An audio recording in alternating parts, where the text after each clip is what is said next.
ప్రార్థన చేసుకున్నాం. స్తోత్రం స్తోత్రం స్తోత్రం పరిశుద్ధ ప్రేమ తండ్రి, మీ బంగారు పదాలకు వేలాది వందనాలు స్థుతులు స్తోత్రం చెల్లించుకుంటున్నాను నాయన.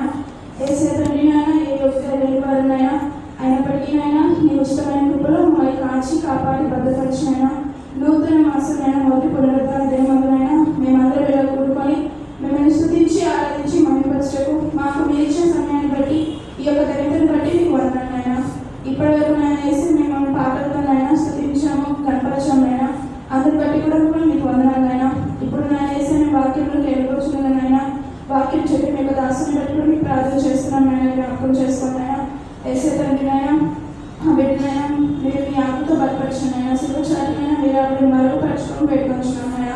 వేసే తండ్రినైనా విన్న వాక్యాన్నైనా మేము ఎప్పుడో విడిచిపెట్టేవారు కాకుండా నాయన ప్రభావ విన్న వాక్యానుసారంగానైనా మేము ఆ జీవితాన్ని గడుపుటకునైనా మీకు ఇష్టానుసారంగానైనా మేము ఆ జీవితాన్నైనా ముందుకు సాగించకపోయినా ప్రభావ మీరు ఆ సహాయం దయచేసి పెట్టుకొచ్చినాం నాయన. వేసే తండ్రినైనా విన్న వాక్యాన్నైనా సాతాను దొంగిలించుకున్నైనా ప్రభావ సాతానైనా మీరు గతించుకుని పెట్టుకొచ్చినాం నాయన. మా యొక్క మనసుకు నైనా కావాల్సిన జీవమనే ఆ యొక్క వాక్యాన్ని అయినా మీరైనా మీ దాసుని నోటి నుంచి అయినా మా అందరికీ నైనా దయచేసి పెట్టుకొచ్చున్నాను నైనా. ఏసైనా సహాయం దయచేయండి, కృపను చూపించని పెట్టుకుంటూ ఏసే అతి పరిశుద్ధ నామంలో స్తుతించి ప్రార్థించి బ్రతిలాడి పెట్టుకొచ్చున్నాం తండ్రి.